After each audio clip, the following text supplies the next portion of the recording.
हिमाचल प्रदेश की बहुप्रतीक्षित खेल नीति बनकर तैयार हो गई है। नई खेल नीति की घोषणा 11 दिसंबर को धर्मशाला में की जाएगी। मंत्री राकेश पठानिया ने कहा कि नई खेल नीति बनकर तैयार हो गई है और ये केंद्रीय खेल मंत्रालय को सौंप दी गई है। 11 दिसंबर को केंद्रीय खेल मंत्री अनुराग ठाकुर से धर्मशाला में स्पोर्ट्स पॉलिसी पर चर्चा के बाद घोषणा की जाएगी। खेल मंत्री ने कहा कि मुख्यमंत्री से स्पोर्ट्स पॉलिसी पर पहले की चर्चा कर ली गई है।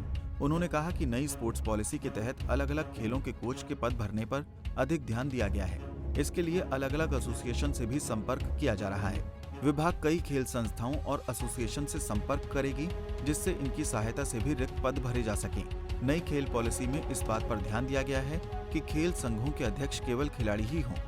मंत्री राकेश पठानिया ने कहा कि खेलों को रोजगार से जोड़ना बहुत जरूरी है। ऐसे में नई पोस्ट पॉलिसी में इस बात का विशेष ध्यान रखा गया है। राकेश पठानिया ने कहा कि नई खेल पॉलिसी में टैलेंट हंट पर जोर दिया गया है ताकि गांव के खिलाड़ियों को उचित मौका मिल सके।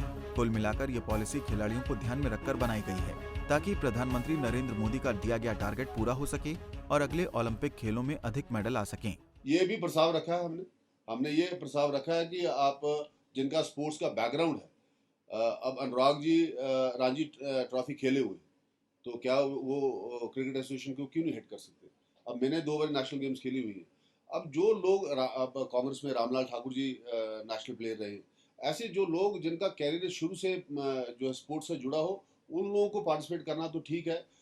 जिन लोगों ने केवल पॉलिटिकल पोस्ट के लिए इसको, मैं तो वैसे उनसे अपील करूंगा कि in the interest of the game उनको खुद ही ये पद छोड़ देने चाहिए ताकि स्पोर्ट्समैन ही आगे आए और वही आगे लीड करें। पंजाब केसरी के लिए शिमला से योगराज शर्मा की रिपोर्ट।